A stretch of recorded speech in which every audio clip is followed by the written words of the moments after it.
గారిని కూడా ఒక రిక్వెస్ట్ చేయడం జరుగుతుంది. మన ఇళ్ళల్లో కోళ్ళు కోస్తూ ఉంటాం. కోళ్ళు కోసినప్పుడు మనం ములుస్తాం. ఏం చేస్తాడు? కనీసం నీళ్లు పోస్తాడు కొత్తలు. మరి చంద్రబాబు నాయుడు గారు నాకు కనీసం తెలిసి ఒక మాట కూడా చెప్పకుండా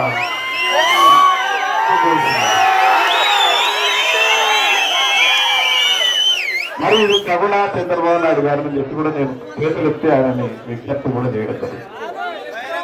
ఎందుకంటే నేను మీరు చెప్పిన పనే చేశాను, కానీ ఎక్కడ కూడా నేను ఏ రకమైన తప్పు చేయలేదని చెప్పి కూడా చంద్రబాబు నాయుడు గారిని మరొకసారి కూడా వేడుకోవడానికి సిద్ధంగా.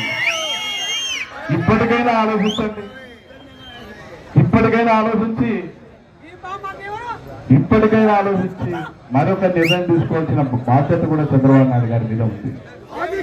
మరి ఒక రైతు బిడ్డ నువ్వు ఏదైతే చెప్పావో నీ మాట నిలబడాలంటే ఖచ్చితంగా ఒకసారి ఆలోచించాల్సిన అవసరం ఎంతైనది.